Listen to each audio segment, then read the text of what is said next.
Hello everyone. Welcome to another TS section of our course, Data Science for Engineers.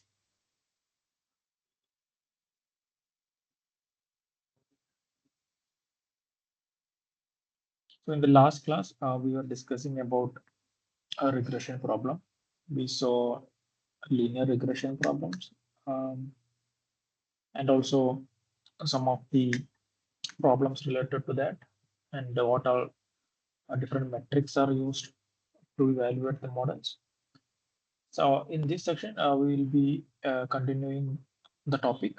So we'll discuss about logistic regression and classification problems. All right. So I think we will begin the class today.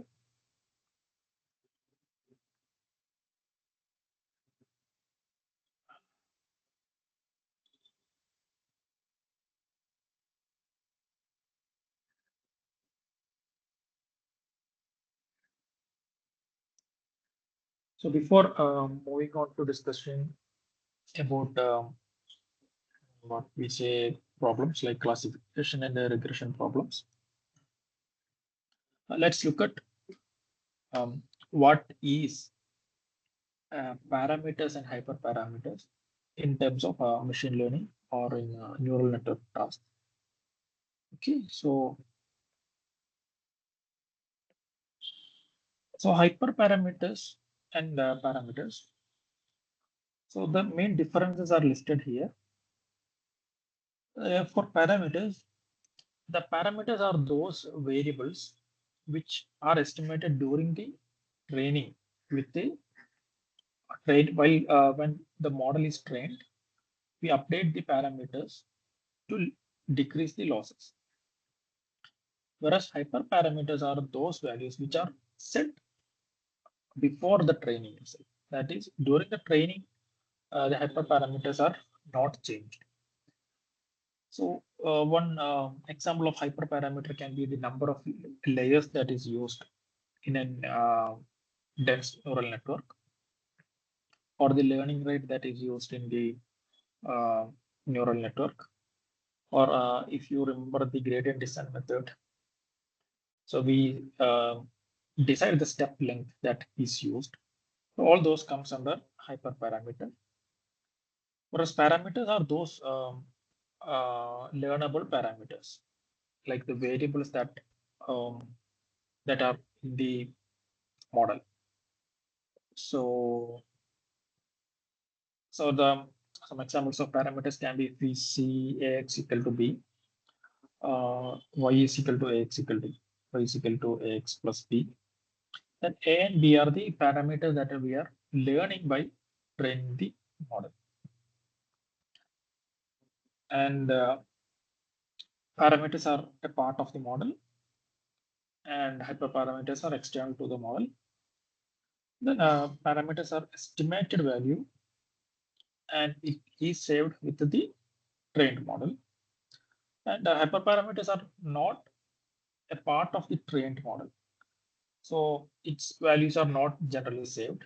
So whenever we say we have saved one trained machine learning model, what we are trying to say is the parameters that we have learned while training the model. So the parameters mainly depends on the data that which we use for training. So it can vary from the parameters which are learned can vary depending on the data which is used for training. Whereas hyperparameters, it is independent of the data. It is those values which defines the uh, model, say like the number of layers, the learning rate, and etc. So those things are not data dependent. So let's see the example of a neural network model. So the model design plus hyperparameters includes the total or the all model parameters. So the building blocks like activation optimizers, all those and the weights associated with the layers or the biases, all will be a part of the parameters, or the something that we can change, so like the learning rate or the dropout rate or the number of layers, all those becomes the hyperparameters.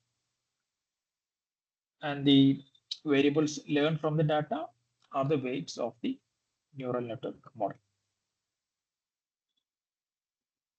Now let's see how to select the hyperparameters. So we know we have the data set. So let's say if we have a big data set, we can train on the entire data so that we don't feel that our model has not seen any, or the model has not learned or missed any part of the data. But when doing so, there is a problem.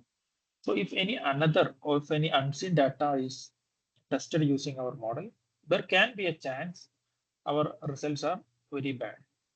So in such cases, what we do is we follow a strategy of train, validation, and test, where our data is split into these three sections, that is training dataset, validation dataset, and testing dataset. So in the training dataset, we will be we'll use this training dataset to learn the parameters. Then we use validation dataset to see how our model has performed, and we will change the hyperparameters using this validation data. Then what we can do is once we once if we use the validation dataset and see the results, if it is bad, we'll change the hyperparameters and again train using the train dataset. And we will tune these parameters and hyperparameters using the train and validation dataset. And finally, the test dataset is used to evaluate the model, like many metrics we have. So we can use the confusion matrix or the regression values or whatever the statistical values are available. All those can be used. So the test data is not seen by the model, or the test data is never used to tune the parameters or hyperparameters. Because if we use the test data to train the model or to tune the parameters, we usually call it as data leakage. That is, the model will try to learn the patterns that is available in the test data, or the model will actually try to uh, see the hidden details or hidden pattern in the test data also. So which causes the test or the not really using the test data to test, whereas the test data is used to train, so that we might get a good evaluation once our model is trained. But whenever some other unknown data is seen by the model, the results will be very bad.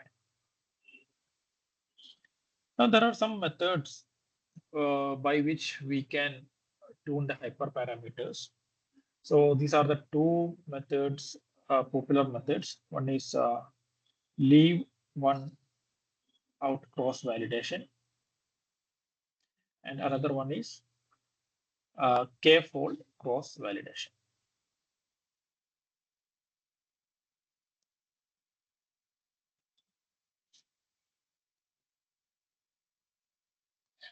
So let's see what is the main difference between the two.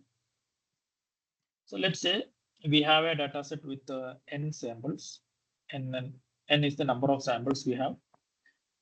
And what we do in the leave one out cross validation, for a data set with n samples, we train the model n times. But each time when we train the model, we will use only n minus 1 samples for training and the remaining one sample for testing. That is, so here, as you can see, we have the samples. So in each time, we'll be using one by one data for testing. So one advantage of this method is it uses, or there is a maximal use of data for training, and there is no randomness. So it is a deterministic process, and it is useful for very small data sets.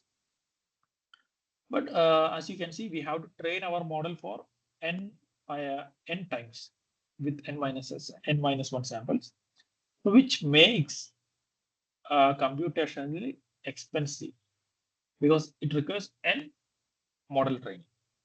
And there also can be high variance since each data set, each test set has only one sample.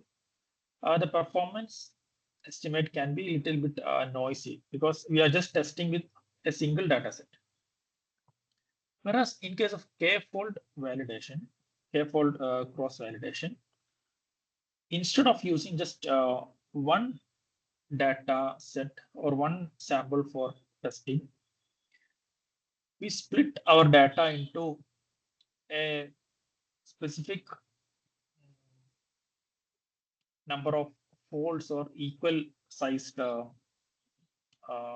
grids, what we can say, equal sized blocks, we can say. And so let's say if we split our data into k folds, it means this will be k minus 1, and we have one fold here. So we have to do this. We can train our model using this k minus 1 samples, and this one fold, the data set in the one fold or the samples in the one fold is used for testing, and we will be repeating this training process k times. And what we do is we will average the errors. So one advantage is that it is very much less computationally expensive than the leave one out cross validation. And typically it has very lower variance in error estimation because we have a larger test set. And usually we use 5-fold or 10-fold. K is equal to 5 or 10 is the standard values used. But compared to the first method, that leave one out cross validation, it uses less data for training, and the results of this scaffold validation depends somewhat on how data is split. So sometimes we will have to shuffle the data and split. So there can be a little drop in performance because the number of data used for training is less each time. So in terms of bias, we can say that the k-fold cross validation will have higher value, whereas variance will be less, and computation is cheaper. And if our data set is very large, then k-fold cross validation is a right approach. So for using the first method, when the data set is small and every data, every sample is required for training, we can use the first method. Or k-fold cross validation is much more practical because it balances both bias and variance, and also the computation is not that expensive. So let's see how we can move forward with selection of hyperparameters. So here we have a graph which is shown for the neural network that predicts the square of a number. So we have two cases. So one model is using just one hidden layer, and the next second model is using two hidden layers. But the case is both the uh, models have the same number of neurons. So when the cross validation is performed, we can see that here on the y-axis we have the mean square error. So if when we increase the number of neurons, we can see that first the error is decreasing. So finally, we can see that the least error is when the hidden layers, we have two hidden layers and the number of neurons is 10. That is, with the two hidden layers with 10 neurons, we got the best performance. So this is one way to tune the hyperparameters.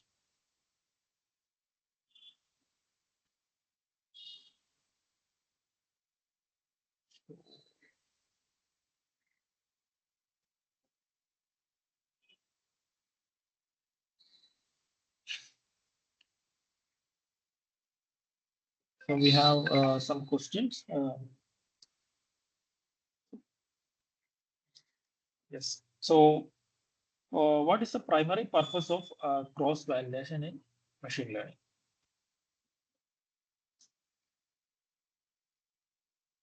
If someone can answer, I can assure that you are listening to the class, or else, yeah.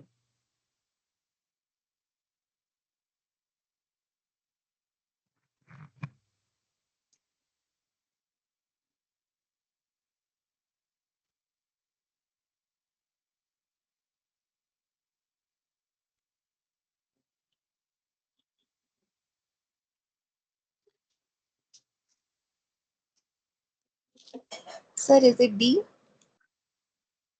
Um, no, it's Sir, not I D. think also it is D. D. For the first question,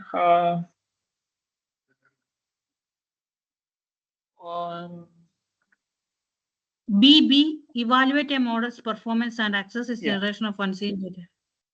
yeah, Okay. B is the correct answer, because the main purpose is like, so if you were to reduce overfitting, um, we should actually reduce the training data, because if we add more training data, the model will actually try to learn more, or it will uh, increase the overfitting if we add more training data.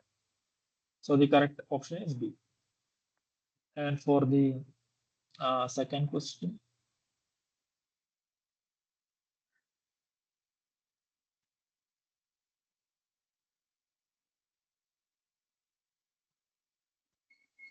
Train test split D.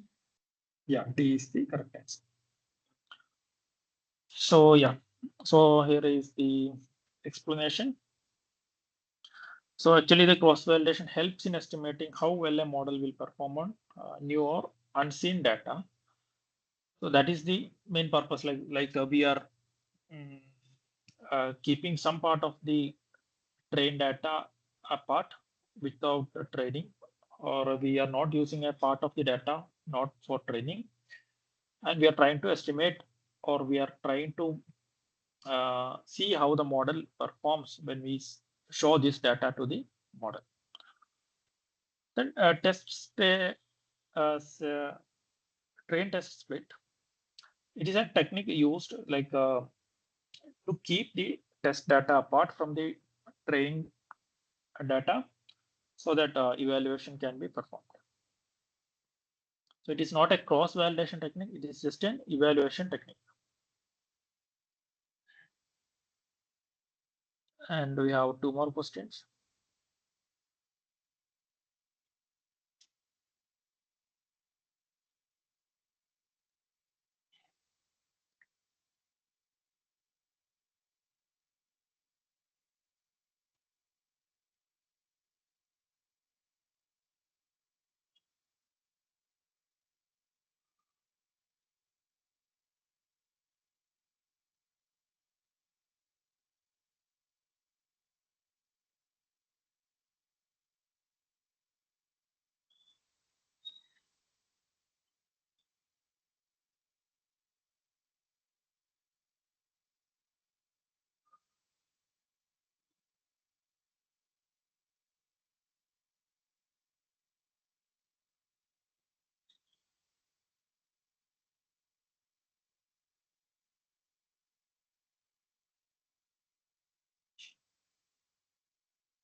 So the correct answer is C in this case, because it uses a single data point for testing and the remaining data is used for training. And then we have the second question, which of the following is an example of hyperparameter?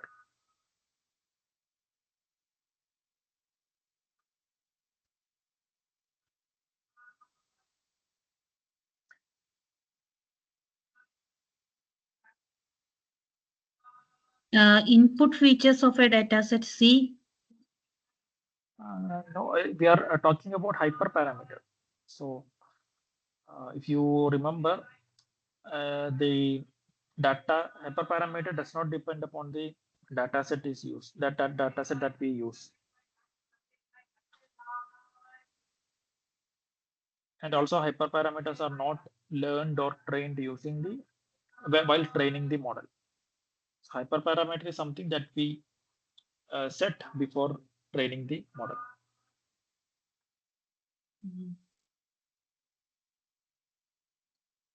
So the weights are learned during the training.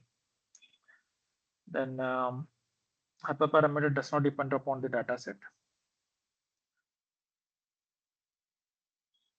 So there is only one option, so that is option B, because learning rate is something that we set for our model before we start training.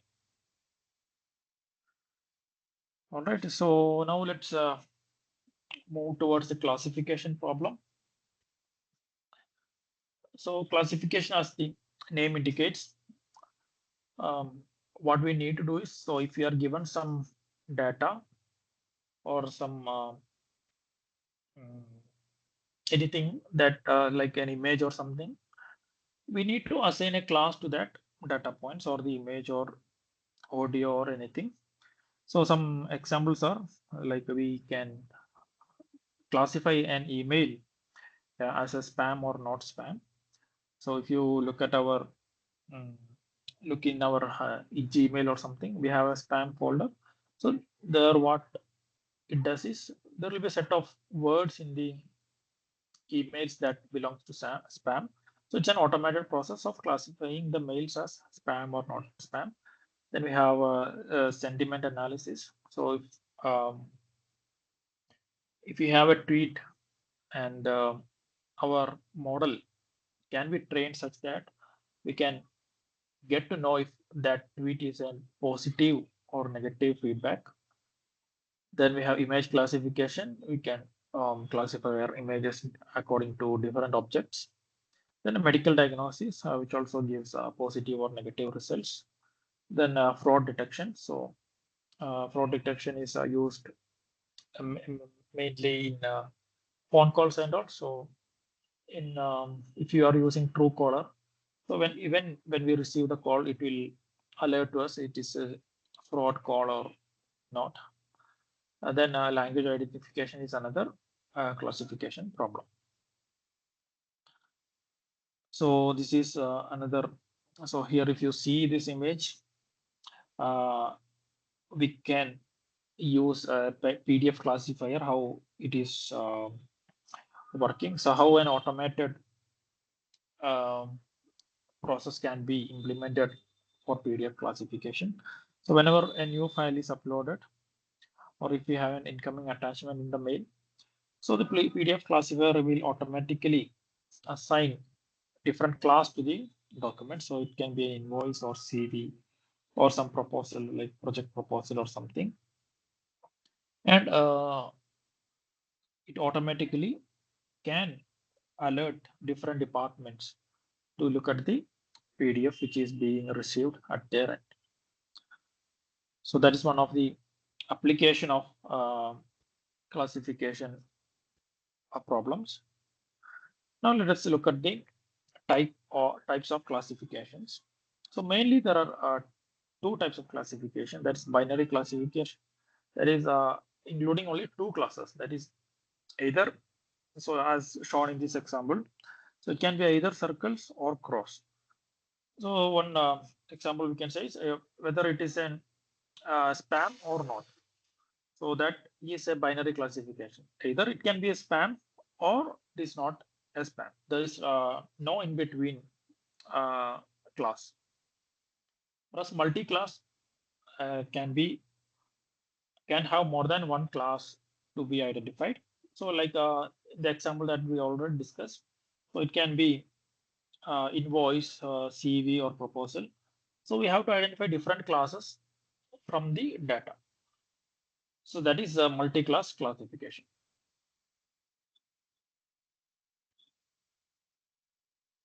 And another type of classification is linearly separable problem and non-linearly separable problem. So in case of linearly separable problem, the data or the classes can be separated by using a straight line. Whereas in case of non-linearly separable problem, we will have to use curvature or higher degree boundaries to separate the classes. And in many cases, the non-linearly separable problems can be converted into linearly separable problems also.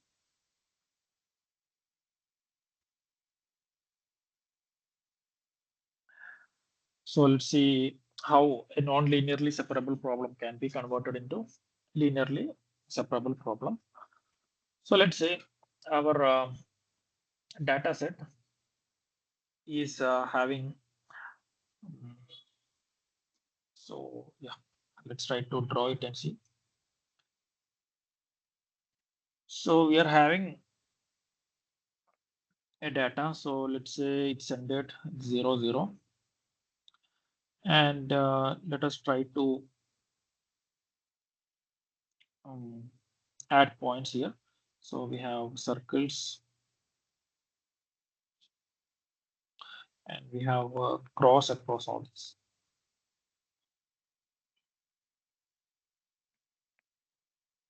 So if we need to classify this problem, one solution is to use a circle around the circles.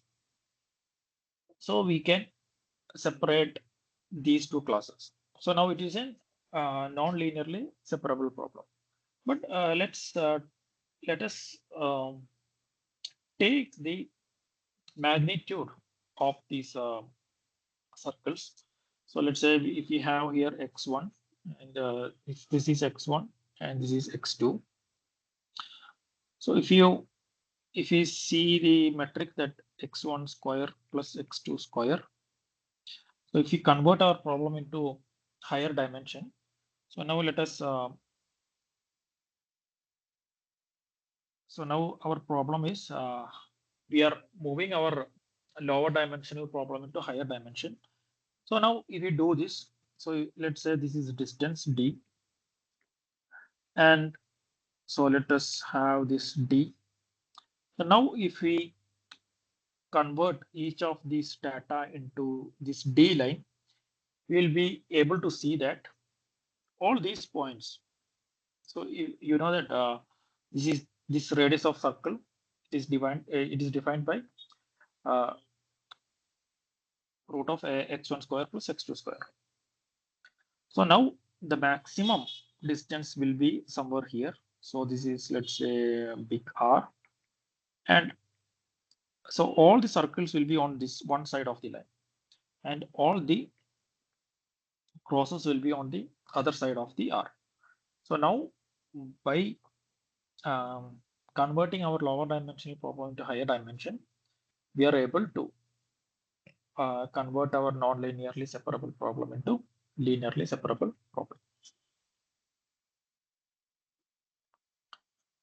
Now let us discuss about logistic regression.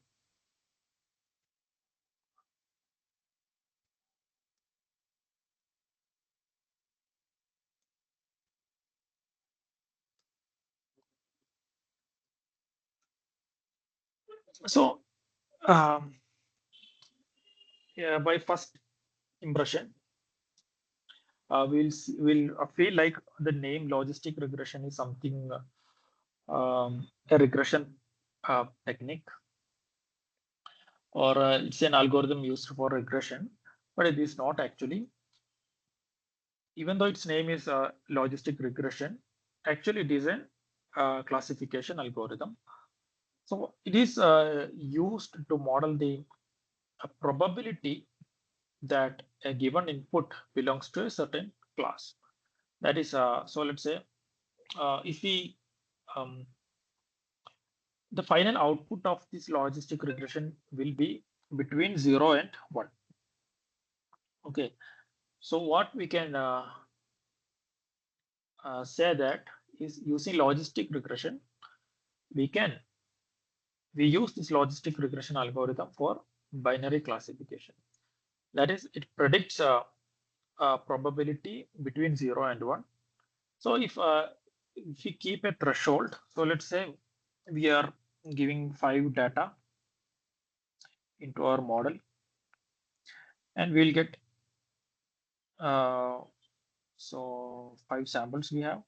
So we will, after logistic regression algorithm, we will get some values like 0.1, 0.9, then 0.5, let's check 0.4, then 0.2 and 0.8. So if we put a threshold, so if the probability is greater than 0.5, we say it belongs to class 1, and if p is less than 0.5 or less than or equal to 0.5, so even if 0.5 comes, we say that it belongs to class 0. So yeah, Excuse me, sir. Actually, P is only less than 0.5 is class 0 because P 0.5 is the line, fair line, right? yeah, it's a fair line. Yeah. So P less than not equal to is not correct, right? Is it so? So actually, how Which, we do is mm, we will actually set only one value. So if we say, so we'll write if p is greater than 0.5, it is class 1, else everything belongs to class 0. So this is okay, how we actually define the, in the algorithm, this is how we define. So okay, even if it is 0.5, it will belongs to class 0. So okay, so when training the model, it will learn how even if it is class 0, 0.5, it will belongs to class 0. okay, So okay, sir. but it will be very rare to have exact 0.5 and all. So even if there is, we can our model can learn the things. Okay, so what? Okay. Yeah. So as we're discussing, so what the model does is, so if some data is given, or if a new sample data is given, it predicts the class from which the data is likely to have originated. So let's see how it is done. So the idea to use logistic regression is to introduce the probability criteria into the classification. So how to model this probability? That is our question. So to classify two classes, we can use a decision boundary, that is a linear equation, or the value of the equation may vary from minus infinity to infinity. So, but we want our range to be between 0 and 1. So that's why we use sigmoid function. So sigmoid function is defined as f of x is equal to 1 over 1 plus e raised to minus x. So whatever value you give to x, it will not cross, it will not fall behind 0, and it will not cross 1. So even if x is, let's say, so, so yeah, here we have the graph of this function. So if you see, even x is larger than some particular value, it will asymptotically reaches 1. And similarly, when x becomes greater than or less than a certain value, it will asymptotically reaches the zero value. So whatever value we input to the this sigmoid function, we always end up with a value zero between 0 and 1. So the idea is like instead of fitting a straight line like the linear regression or uh, a linear decision boundary, we use this logistic regression which uses the sigmoid function. So we know that whenever we have a neural network, so the x can be x can be um, long linear function of different weights like w0 plus w1. Uh, so let's say this is z. So it can be x1 plus w2 x2 depending on the features of the data, the feature of the data that we are given. So z is nothing but a linear combination of inputs, but this function, sigmoid function, maps any real number to a probability between 0 and 1.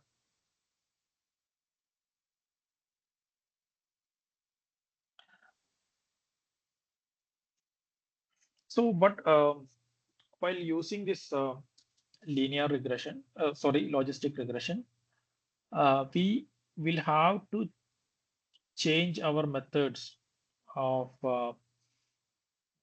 using the cost function. So let's see how we can use all those things.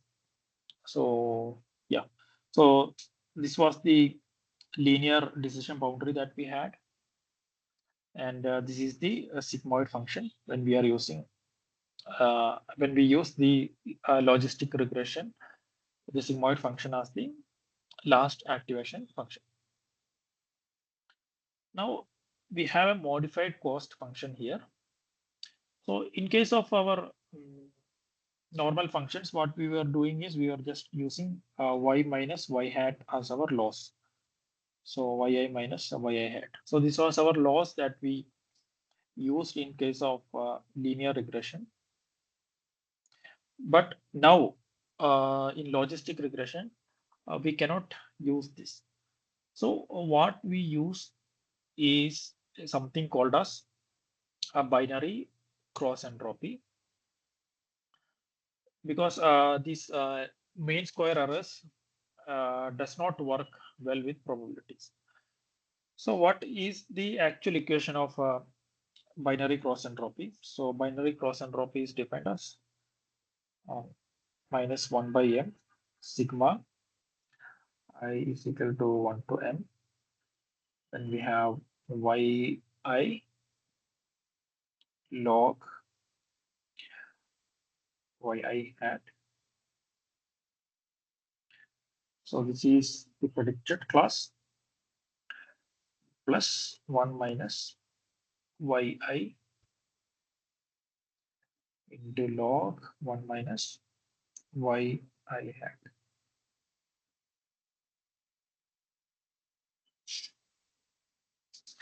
So here yi is the actual class that we want to predict. So let's say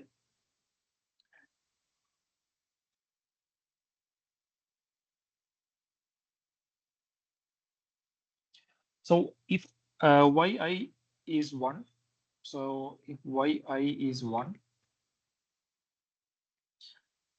and what we need is our class or our, so this is the actual class of the data that we want to predict.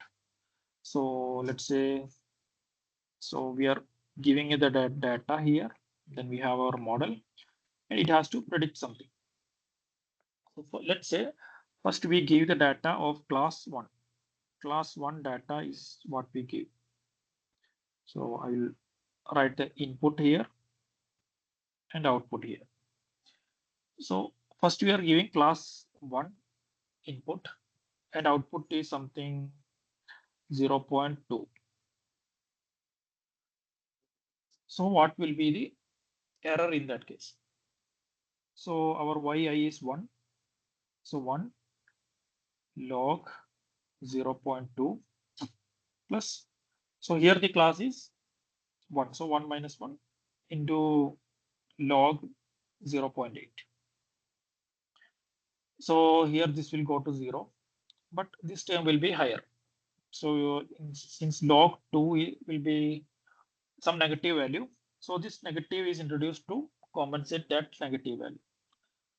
Now our model will train on the data, and we will have a better results in the next time. So next time if we give the input 1, we'll have something close to the class 1. So now we'll have 1 log 0.9. So our actual aim is to reach 1 log 1, because we know log 1 is actually equal to 0. So if this is our actual aim, or if this is achieved, we'll get a perfect 0 loss. Similarly, if you are giving 0 output, and in the first case, if it is 0 class as the input data, and if we have received something like 0.9 as our predicted probability, so now our loss function will look like y is 0, then we have log 0.9 plus, so now our y input is 0. So we will have 1 minus 0 into log 1 minus 0.9. So this term will go to 0, and we'll have this term which is equal to 1 into log 0.1.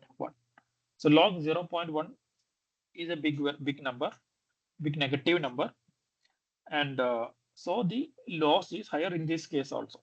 So what finally we want to achieve is log something very close to 0. If we give the class 0 data, we need the probability to be very much less than 0.5 or very much close to 0. So now if we are putting this 0.5 here, then we get finally 1 into log 0.95.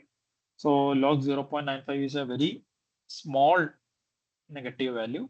So the loss is finally very less. So that is what is shown here. So if y is equal to 1, only this term will be there. And if y is equal to 0, we will have the second term here. So that is how the losses are calculated in case of logistic regression. So let's see how the model gets trained. So initially, the decision boundary will be somewhere. So if we start again, so initially the decision boundary will be somewhere which does not classify the two classes into the both sides of the decision boundary.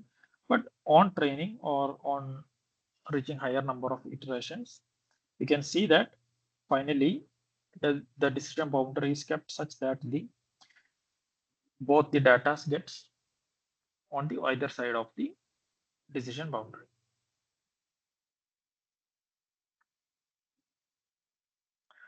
So we have some questions. So what type of machine learning problem is logistic regression primarily used for? Classification B. Yeah, it's a correct answer. And in logistic regression, what is the output range of the logistic function? That is the sigmoid function. Minus infinity, plus infinity, or 0. I'm asking the output range, not the input range. Input can be anything, minus infinity to plus infinity. 0 to 1 So B. Yeah, 0 to 1 is the output range, because it's a probability.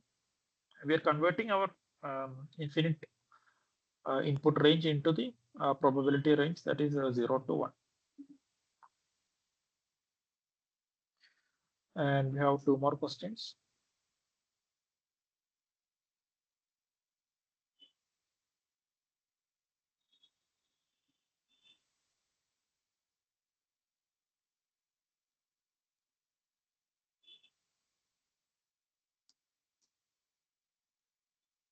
A, to convert odds to probability.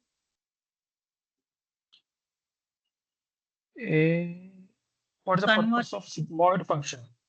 sigmoid function. What's the purpose of sigmoid B, to functions model the in? linear relationship between features Yeah, and yeah, target. yes. And no. Sorry. First answer was correct. To convert odds to probability. Yeah. And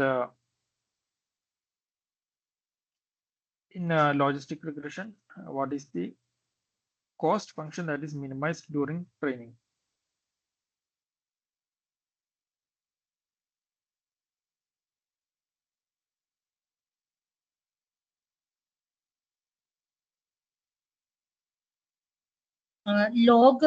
Loss C. Yeah. C. Cross entropy loss. We have another two questions.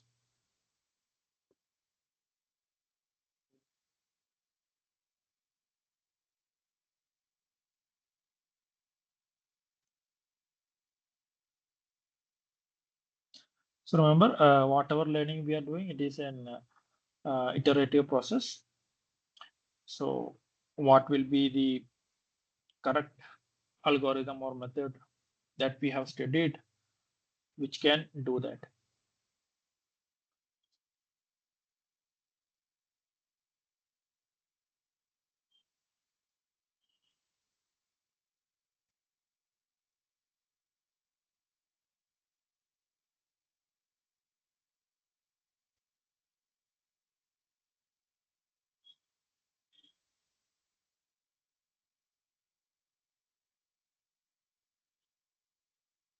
D, assigned based on feature importance.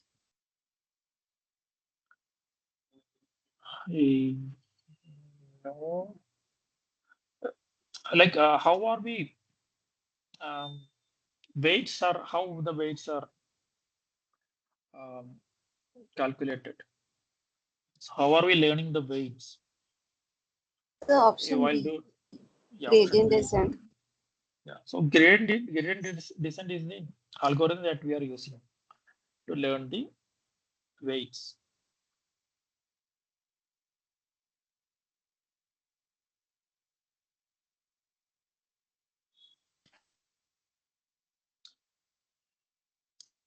So actually this we have not discussed. So C is the correct answer. If you have watched the lectures, you might recall it. All right. So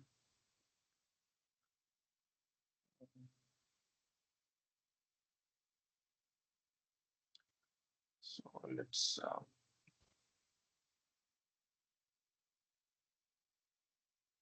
so this one also I will give you, and I will see what is one hot encoding. So it's encoding categorical variables as binary vectors. Okay, so let's see what is one hot encoding.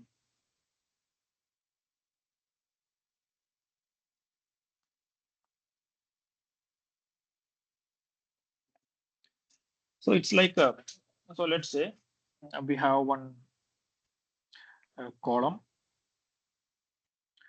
of let's say colors. So we will have let's say we have three colors in here. So red, green, and blue, and we have a lot of samples: red, green, and so on. So we have a lot of samples we have here.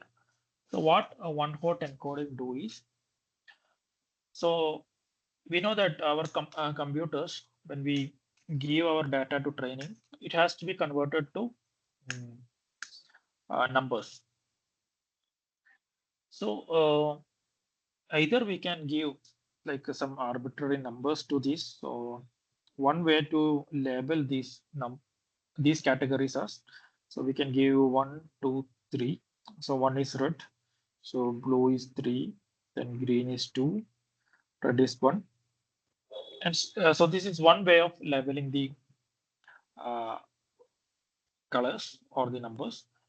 So so instead of let's say, so instead of assigning arbitrary numbers like this, so like red equal to 1, green equal to 2, blue equal to 3. So one problem by giving these numbers is like there can be a chance that our model tries to learn the order from these numbers. So one technique that we use is one-hot encoding. So in one-hot encoding, what we do is, so we'll include 3 new columns. So in here we have 3 classes. So we'll have 3 new columns. So we'll have so let's say one hot red, then one hot green, and one hot blue. So let's say these are the 3 new columns that we have. So whenever there is red, it will have 1 in the one hot red column, and all other values will be 0. So red will be 1, the others will be 0. And in case of green, only green will be 1, all others will be 0. Similarly for the blue, 1, 1, 0, 0, 0, 0. So now we have just 2 numbers which are defining, that is 0 and 1 are used. So even if the number of classes increases, only the number of columns will increase. So if we have one more colors, let's say yellow, one hot yellow we can add, and wherever yellow comes, we can give 1, or if there is no yellow, we can give 0. So this is one way to do the, or one way to deal with the categorical data. So in many of our tabular data, we will have this categorical data. So we'll have to use some one-hot encoding or similar techniques to convert the categorical data into numerical data. So one feature of one-hot encoding, as I already mentioned, like it will avoid the model from thinking having an inherent ranking or something. So like 1, 2, 3 means we will think that one has an higher ranking. So it's one-hot encoding is an fair representation of categories.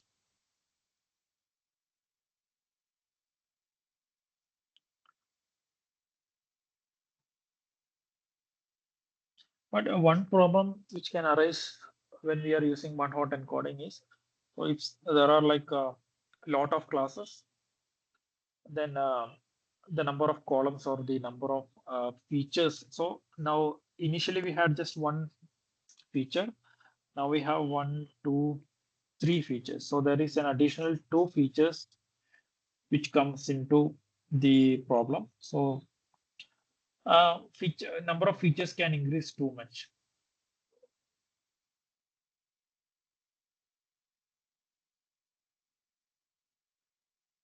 All right. Now let us discuss the one of the performance metric that is used for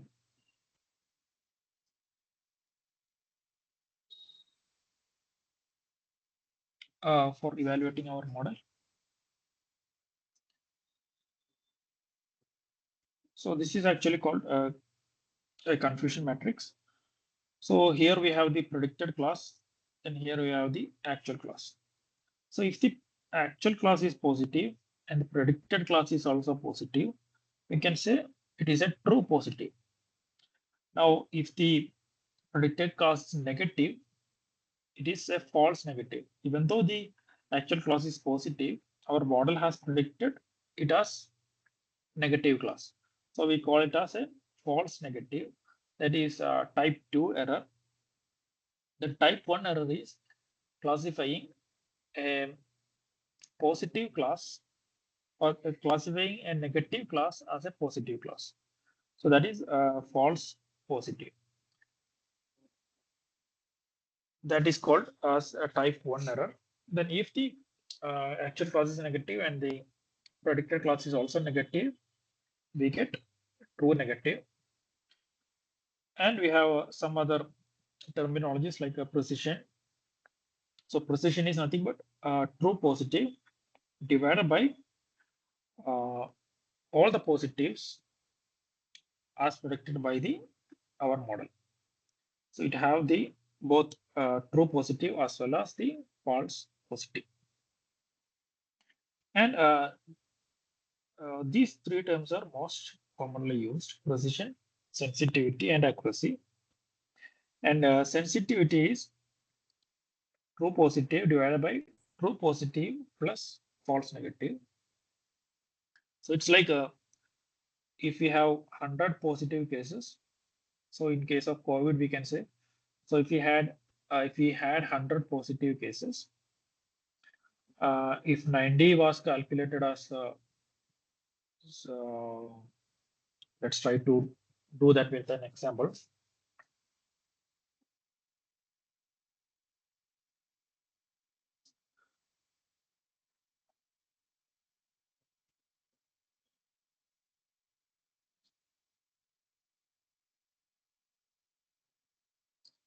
So we have, let's say we have total of 100 samples. So in that, 40, so this is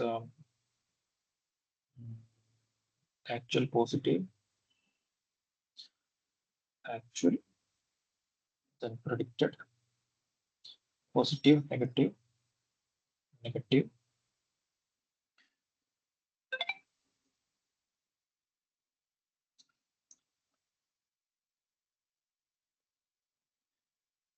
So we have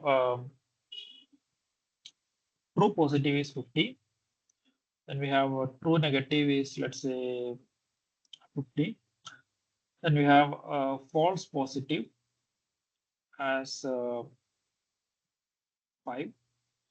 and false negative also 5. So if we consider this as a COVID example, if you have 100 patients, so in actual case, we have 45 patients which are actually actually have the COVID, and we have 55 which does not have COVID. So if we calculate the sensitivity, we will get it as 40 divided by 45. So this will be the sensitivity. And precision will be, in this case, precision is also the same, 40 divided by 45. Okay, so actually what we needed was, in case of medical test and all, the false negative has to be 0. Even though if we have some false positives, it's okay, right? So if somebody is having COVID and if we get tested, and if we say that if the person is having COVID and if we test him as not having COVID, that is more dangerous than testing a person not having COVID, giving a result having COVID. So I hope you understood that. So if somebody is having COVID and if he's tested as negative, he can go to the society and increase the number of COVID cases. Whereas if a person is not having COVID and if he is tested COVID, with one more test, he can get a true negative certificate, that is not having COVID. So in case of medical tests and all, the sensitivity is the one which has to be higher in higher. So sensitivity has to be increased in case of medical tests.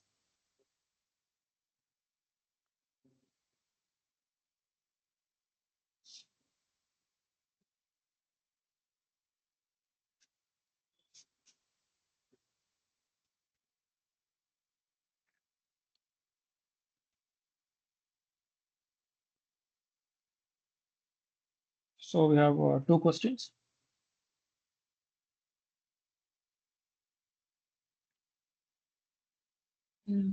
First one, C, to access the performance of a classification model. Yeah, it's a correct answer. And for the second question,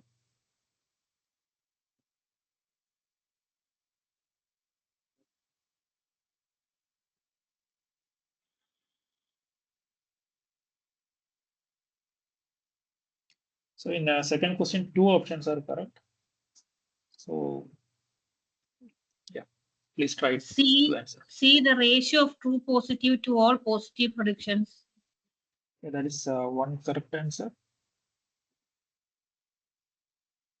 What is so? Ability to correctly identify positive instances. A. Yeah, both A and C are correct options. Now, maybe you will have to take your calculator and do.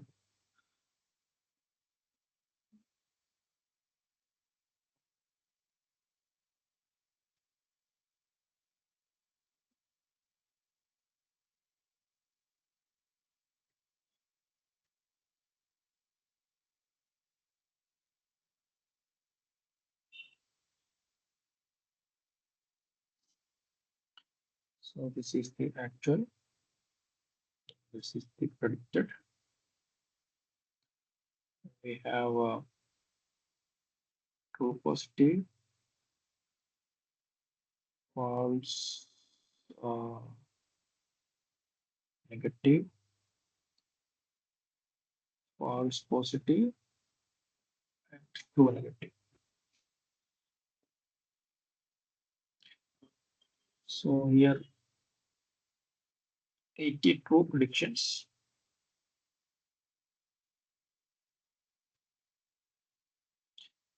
So 80 true positive predictions, 10 false positive, 5 false negative, and 105 true negative predictions. We are asked to find the accuracy of the model.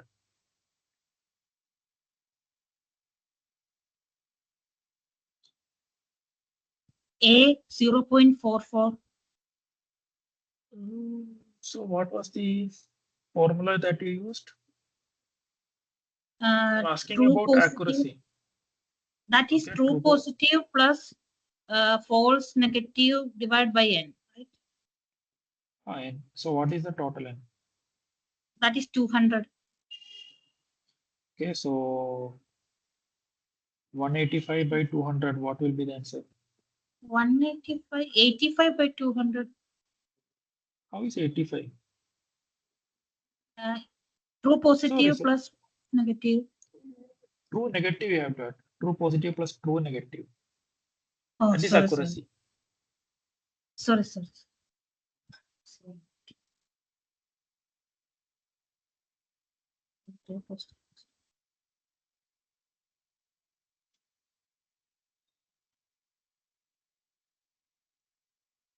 0.92. Yeah. And for the second question, so we are asked to find the precision.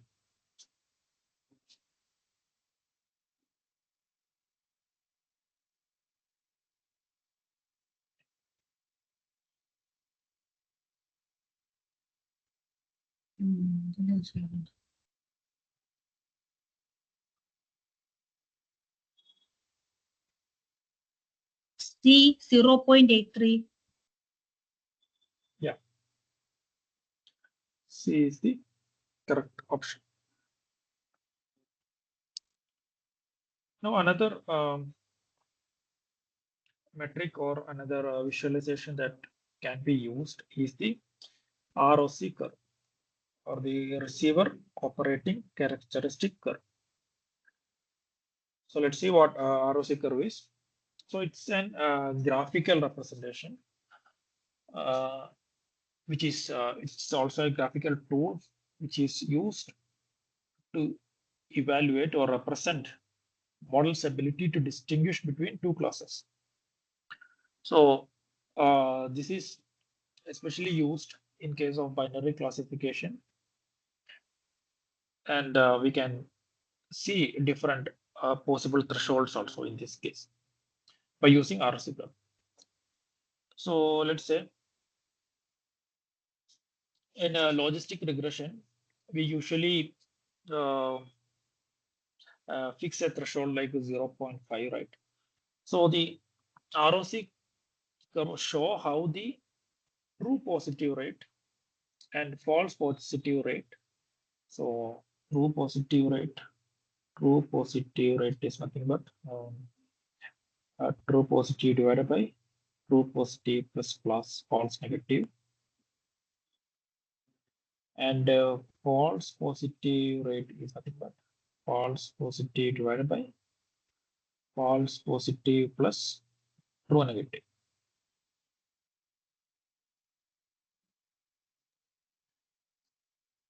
So this is nothing but our sensitivity. So false positive rate, uh, I will define that. So that is false positivity rate we have defined. So let's say true positive rate is sensitivity, and we have another metric called false positivity rate. So the ROC curve shows how the true positive rate and false positive rate changes as the threshold varies. So here we have the true positive rate and false positive rate. So yeah, it can be written as 1 minus specificity. Okay, so let's see how we can get some analysis from the ROC curve. So we have one more term called as area under the curve, AUC. So if you see in actual case, what we need is the false positive rate has to be always equal to 0. So if false positive rate is always equal to 0, so this will be the line that follows. And we have the true positive rate, which will be always equal to 1. That is sensitivity is always equal to 1. So in that case, the area under the curve will be equal to 1 into 1. So it will be equal to 1. So if area under the curve is equal to 1, we can get a perfect classifier. And if we just follow this line, so let's say it's like area under the curve will be 0.5. So if it is, so it's like a random guessing, right? So if we have two classes, it can be on the either side of the boundary. So it's like the model. If the model is following this line, there is nothing better our model is doing because it is having an accuracy of 0.5. So it's like randomly predicting or taking a random guess. So it can go either way. 0.5 is not a good number. And if our model is somewhere here, then we can say that our model is worse than random uh, guessing. That is, we should not use that model. So if the threshold is very low, um, almost everyone is predicted positive. That is, we will get high true positive rate, but it can also have high false positive rate. That is how we can say is that. So let's say we keep our threshold as 0.2, and whatever comes above that is classified as positive. So even if it is positive, we'll definitely get it as positive. That is, high TPR is guaranteed.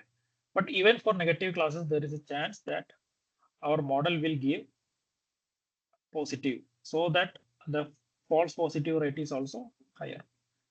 And if the threshold is very high,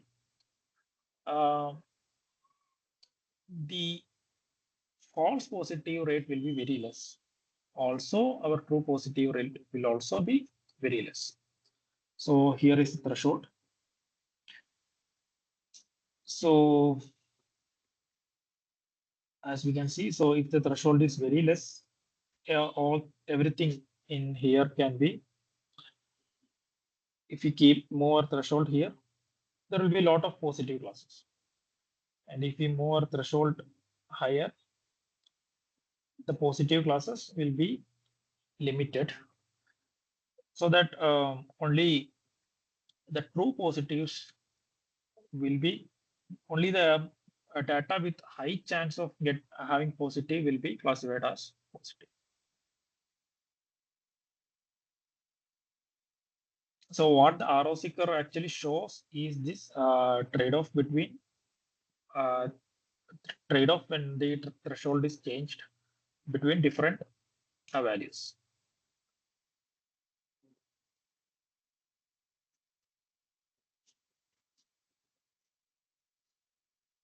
Always what our aim is to maximize the area under the curve, but we have to make sure that our threshold is set such that uh, we should not have the impact of having higher FPR and higher TPR.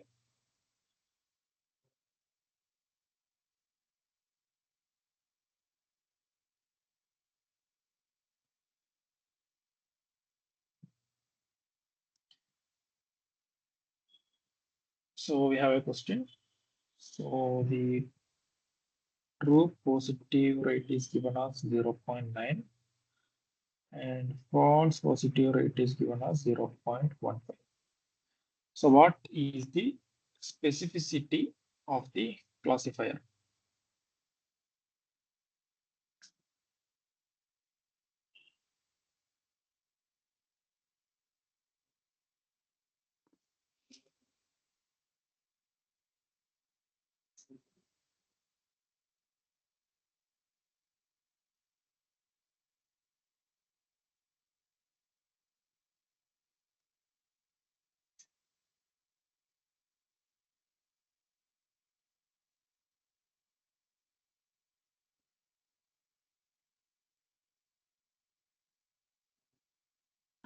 C 0.85.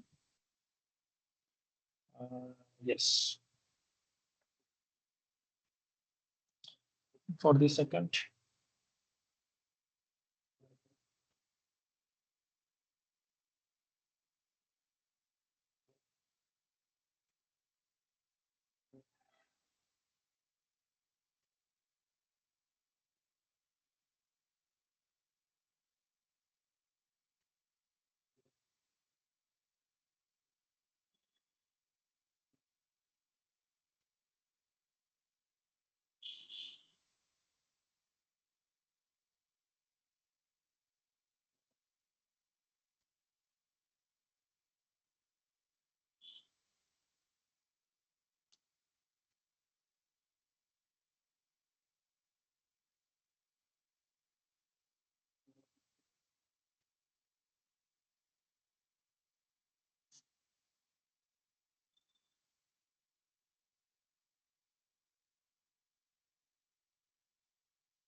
C 0.8. Yes. No, no, no. Actually, I think you have calculated true positive, right? True positive. So we have 122 negative and 30 false positive. We are asked false. Now you actually calculated the specificity. you will have to calculate false positive rate. True negative by true negative plus false positive. Now that is specificity. But here we have asked false positive rate. That is false positive divided by false positive plus true negative.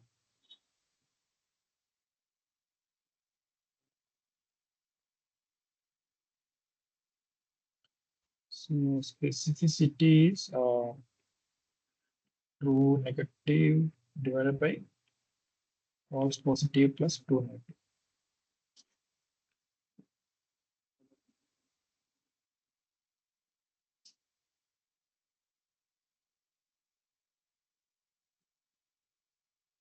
A 0.2. Yeah, 0.2. Yeah, 0.2 is the answer. All right. So now we'll look at some additional problems.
All right. Let's see.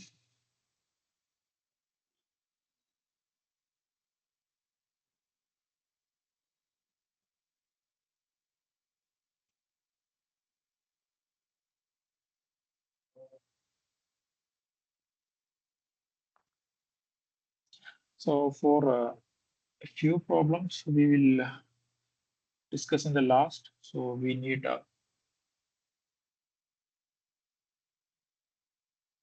we'll do it in the R studio. So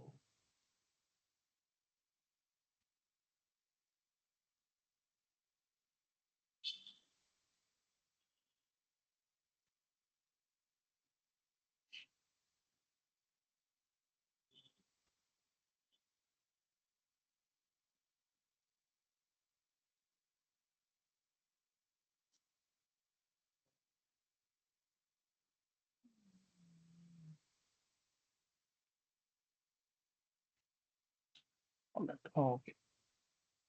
So can you try to answer this?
So we have a true positive here, true negative. We have false positive and false negative. So the misclassifications are false positive and false negative. So the misclassification rate is given by false negative plus false positive divided by the total number of samples.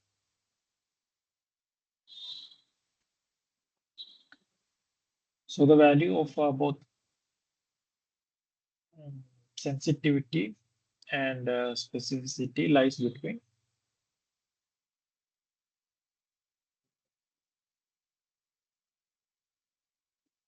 0 and 1. yes.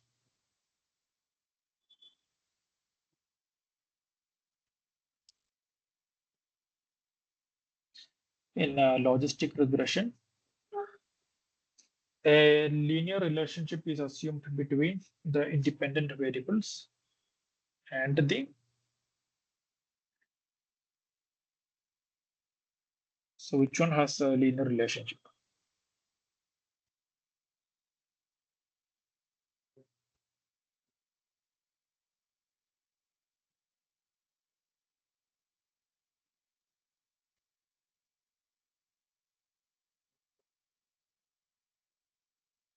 Sigmoid of the dependent variable. How sigmoid of the dependent variable?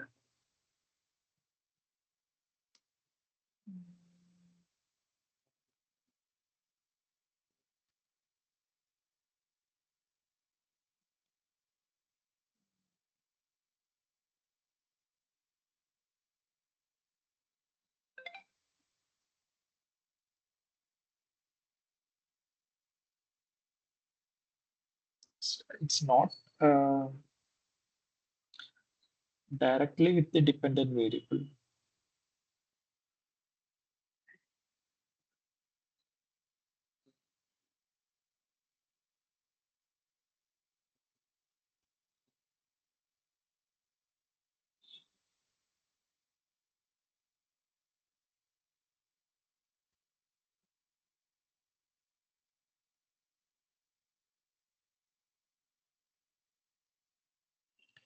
It's actually none of the above.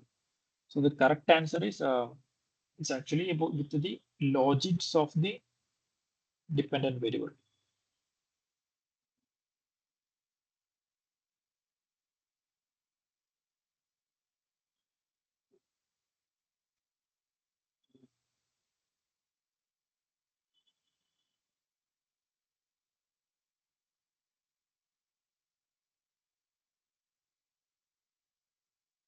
What is actually logics?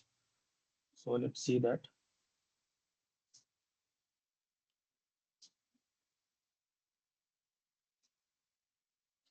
So what we have is so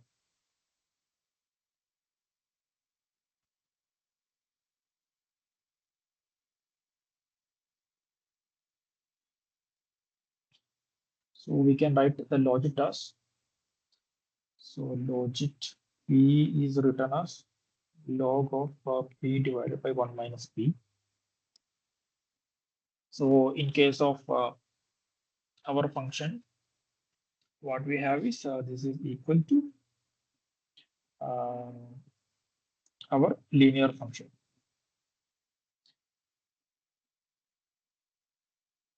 So if you write sigmoid as 1 by 1 plus e raised to minus z.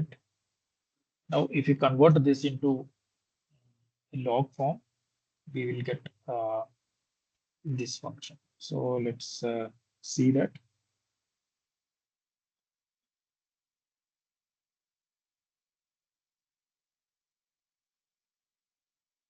So let's call this as p. So p is equal to p. Now what we need to do is we have to convert this one into this one. So we have 1 is equal to p plus p into e raised to minus z. so that it becomes e raised to minus z is equal to 1 minus p by p. Now, if you take log on both sides, we get minus z is equal to log 1 minus p by p. So that is equal to log p divided by 1 minus. So it's actually the logic of the dependent variable.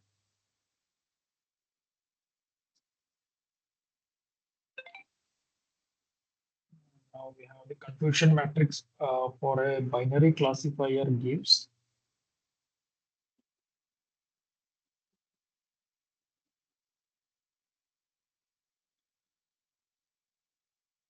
4 of the true positive, false positive, true negative, and false negative.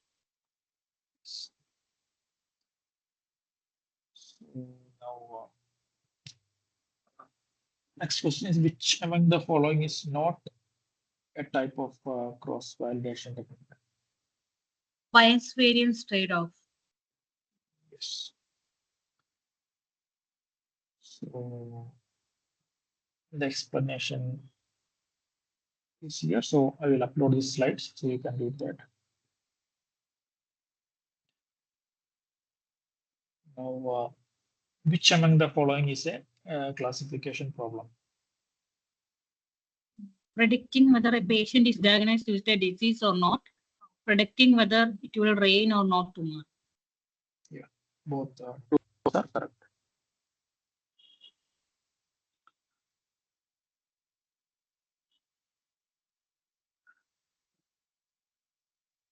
Now consider this following confusion matrix.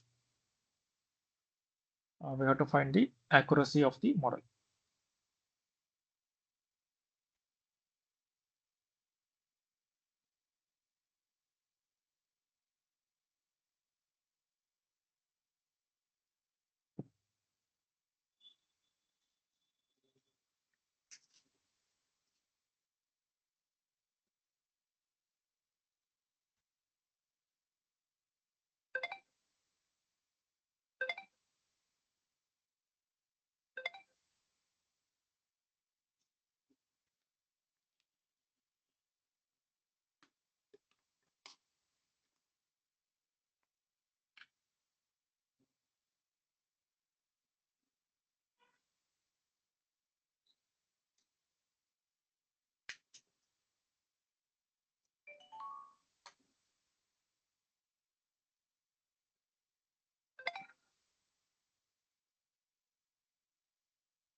So accuracy is nothing but true positive plus true negative divided by total number. So that will be 55 plus 40 by 100, 0.95. So one thing to notice whenever a confusion matrix is given is you have to see where the prediction and where the true values are given. So in the confusion matrices that we discussed in the class earlier today, so we had said that true values are here and the prediction was here. So that the correct one is here will be true positive, true negative. Then we will have false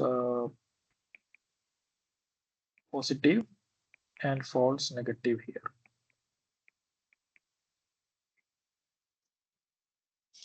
Okay, so but in here, if you see, this is true positive, this is true negative, and this is actually false negative, and this is the false positive. So whenever now with accuracy is asked, so there is no confusion. So if some other metrics were asked, like sensitivity, then or precision, then if you calculate, in this case, if you calculate just like this, so 55 by 55, and in actual case, it should be 55 by 60, the precision. So the answer can differ. Yeah, now find the sensitivity of that for the same question. What will be the sensitivity? So again, I will write here prediction, and this is the true. So we have 55, 5, 0, and 40.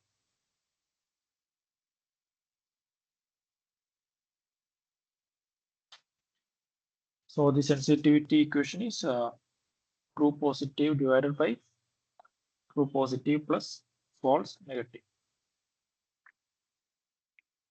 So we have to find true positive divided by true positive plus false negative.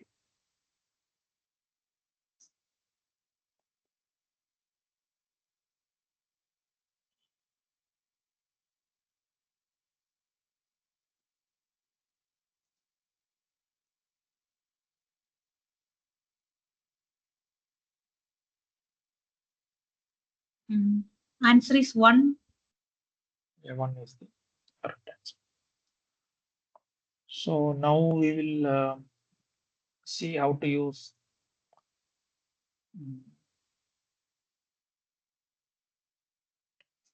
R for some problem. So let me share the screen.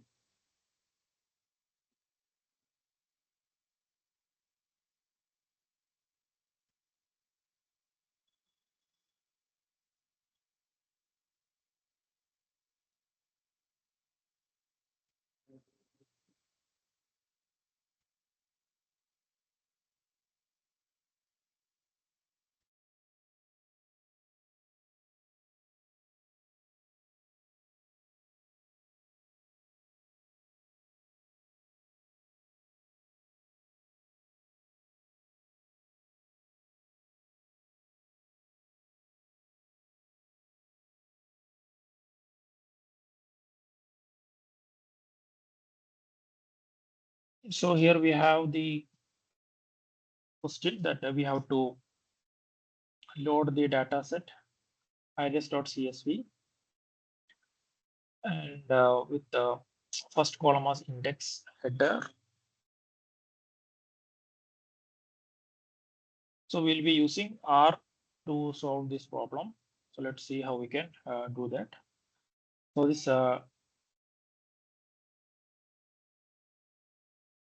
So this is a data set having total 150 samples with 50 equal samples of 3 different species of iris flowers, that is Setosa, versicolor, and virginica.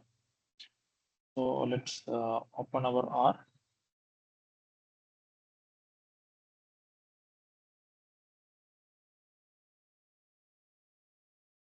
Okay, yeah. So what first we have to load the data set iris. So for that, we are using the variable iris data. Then we will use this read.csv, and we have to give the. So if we are keeping our iris data in the same folder as our R, then we can directly give the file name, or else we'll have to give where our file is present. So this is the path that we have to give here to get the data. And if our data has headers, so let me show you the data.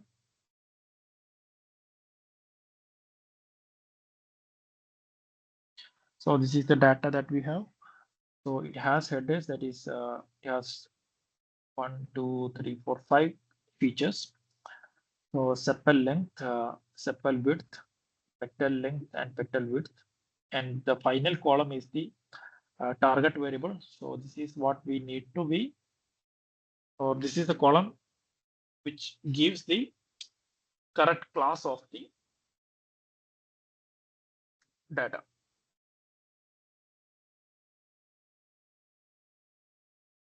Right, so let's see. So we have to load the data using this syntax read CSV. So once we load that, we will have the data here. So we have 1, 2, 3, 4, 5. Now our first question, So first question is, what are the dimensions of the data frame? So in order to find that, so let's see how to find that. So we have to use this command, that is dimension iris data. If you run that, we can see here it will give the dimension of the data, that it has 150 rows and 5 columns. So that is the first question. So our first correct answer is 150, 5.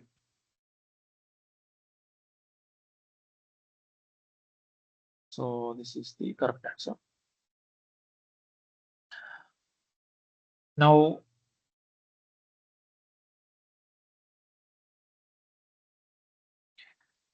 so it is asking, what can you comment on the distribution of the independent variables in the data frame? So we have to see how our data is distributed. So for that, we can use this command summary iris data. So if you run that command, you can see the summary of the data that we have. So we had 4 different features, that is sepal length, sepal width, petal length, and petal width. So the minimum value of the sepal length is 4.3. Then we have the maximum value, and different metrics are there. So first quartile, median, mean, and everything is given. So from this, if we are a statistician, we will be able to give meaningful insights. So this is the summary. So what will be the correct answer in this case? That we have to see, right? So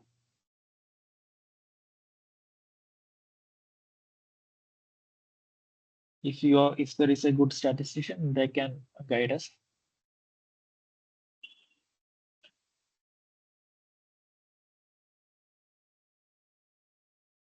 All right, let's see next question. So how many rows in the dataset contains missing values? So let's see that.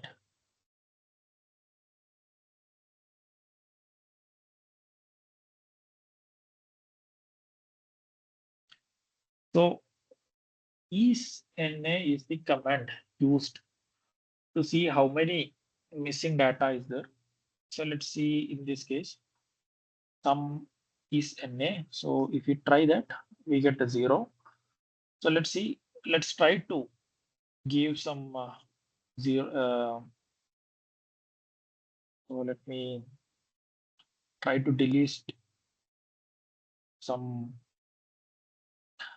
data, and let's see how it will affect the same.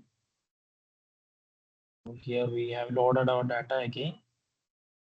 And now if you run this, you can see that we have 8 missing columns or 8 missing entries where we have NaN values or 0 values or 0 entry.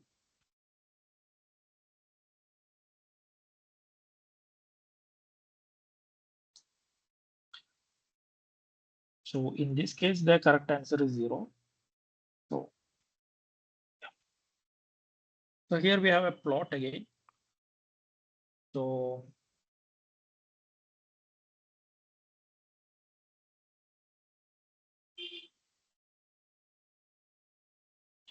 from this plot, what can we identify? So here we have the 3 species, that is Sentosa, versicolor, and virginica. So this is just the data distribution, how they are.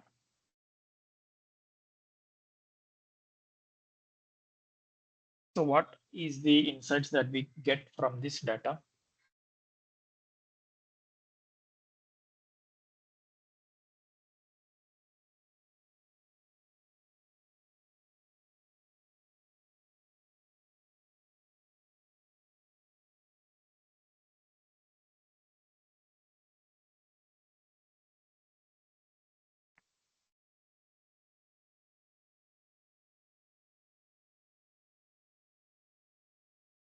So let's go options by option. So sepal widths of versicolor are less than 3 centimeter. So we have a versicolor which is green. So this statement is not entirely true because if you see here, these data sets are versicolor and its sepal widths are greater than 3 centimeter. So we can cross out this option. Then sepal length of sendosa flower are less than 6 centimeter. Yeah. So if you see the sendosa, which is red, so if you see the entire data, the sepal length is always less than 6 centimeter. So this statement is true. Then sepal length of virginica flower are greater than 6 centimeter. That is not true because in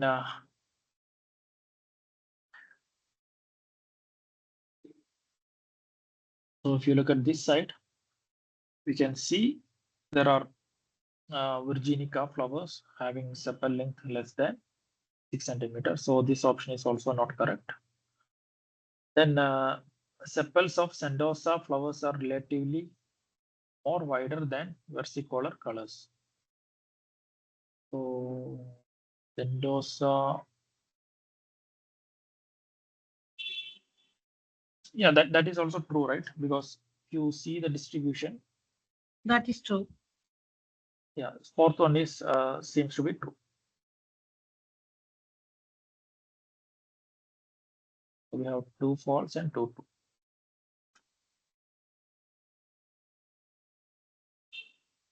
Now, which of the code blocks can be used to summarize the data? Finding the mean of the column, petal length, and petal width, similar to the one given below. So this is the intended answer that we need. So which will give the correct answer?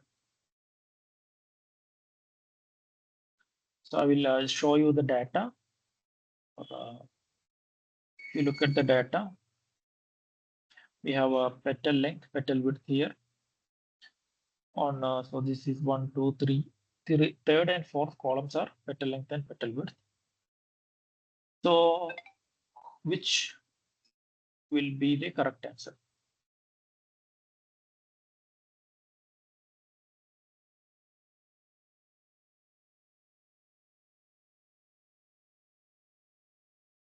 So let's go back to our code. So let us go option by option.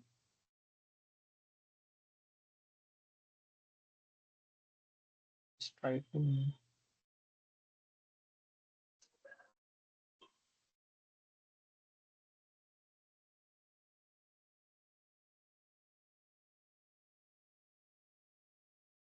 So the first one didn't give the answer. So the second one gave the answer. So petal length, petal width. Then S apply. So it's not giving the answer. And this one also gave the correct answer. So we have 2 options. What about this option? Yeah, this one also gave the correct option, correct answer. And option C, this one also gave the correct answer. Now moving towards the next question.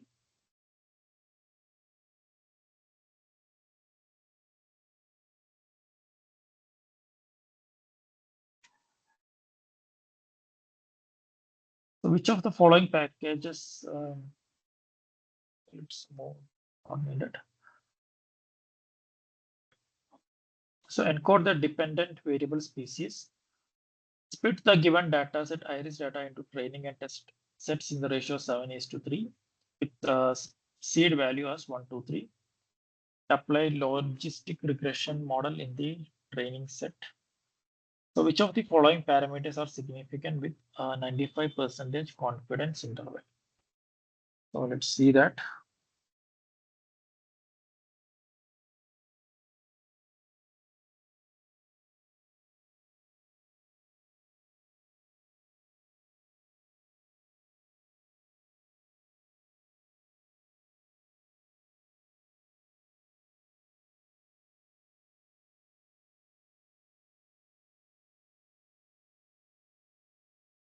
So we are importing one library, that is CA tools.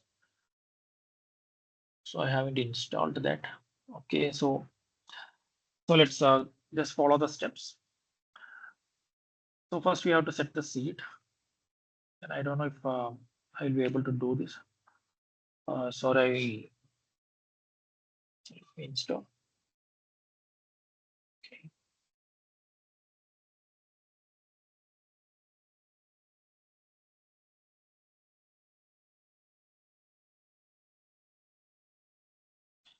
So we can, yeah. So we have set the seed. Now we have to arrange data.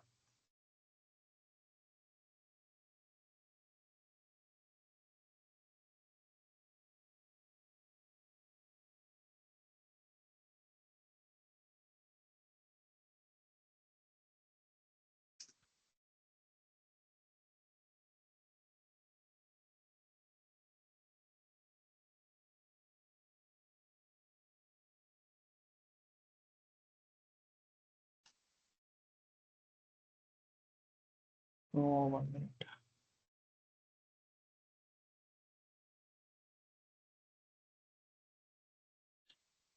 All right. Yeah.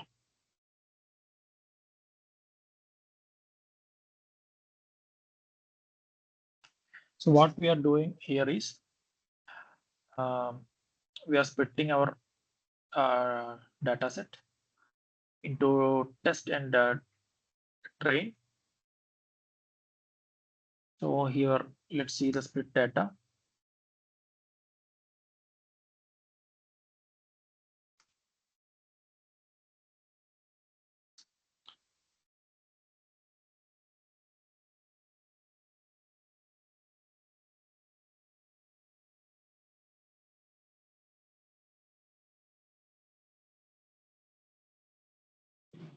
Maybe we'll have to wait till the installation is complete. So we'll just see the answers.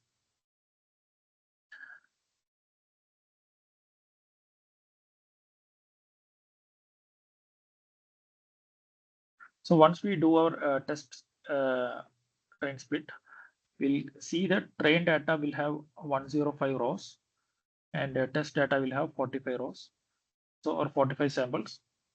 So that is we are splitting in the ratio of 7:3. Then in here the solution is intercept petal width and petal length. So that is got by the one. So once we do the logistic regression using this command, we can see with different metrics. So from this we can um,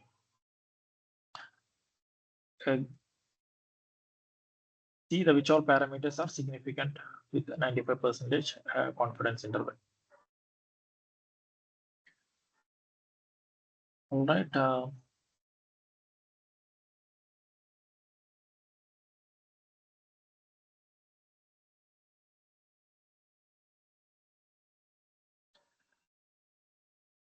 So from the given summary, we can see that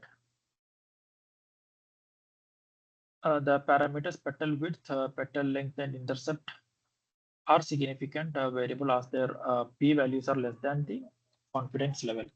So here are the p values. So p values of intercept, then petal length and petal width. So three variables are less than the confidence interval of 0.05.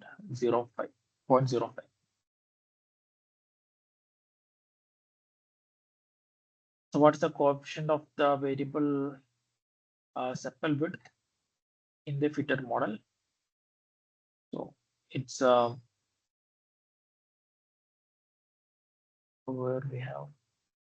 So here we get sepal width is 0.1311. So this is the answer.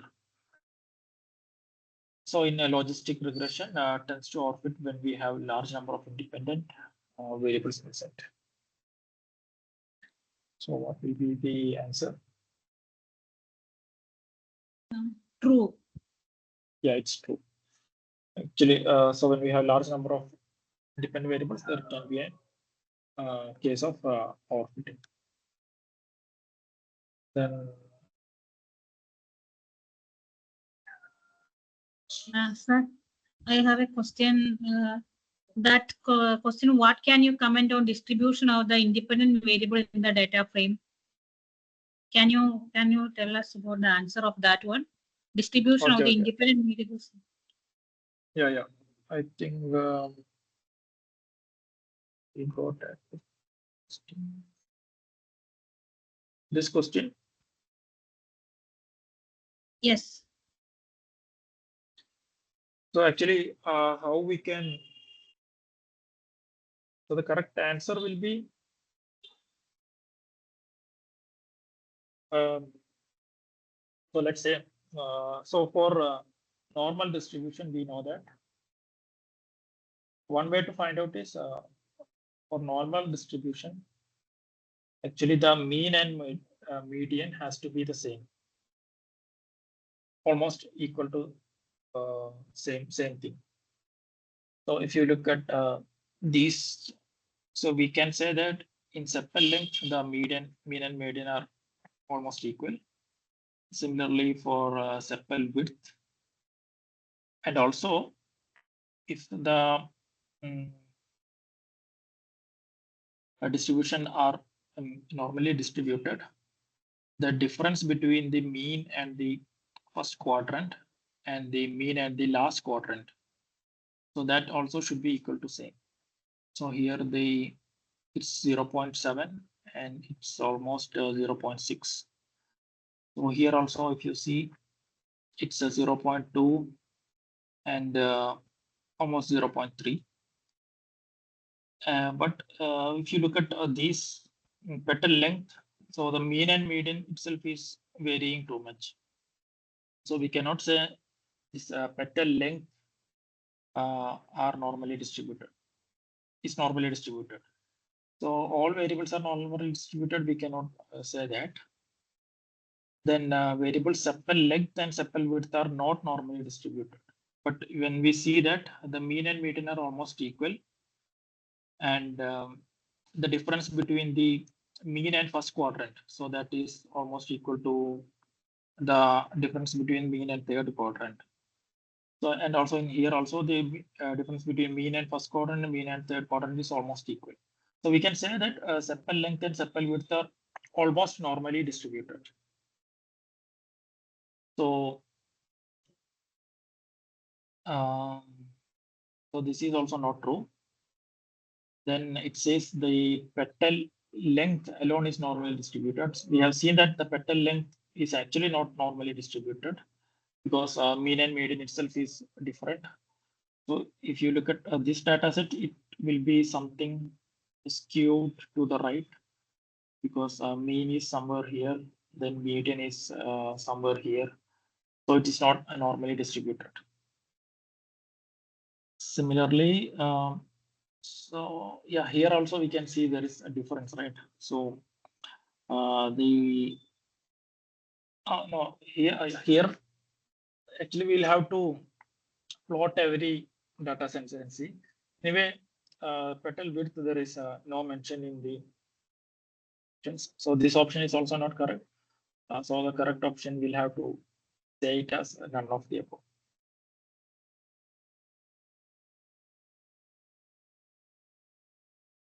All right. So is it clear or? Yes, clear, sir. Okay. All right, then that's for today. So if you have any doubts, you can post it in the group. And yeah, thank you for joining. Can I ask one more question? Yeah, please.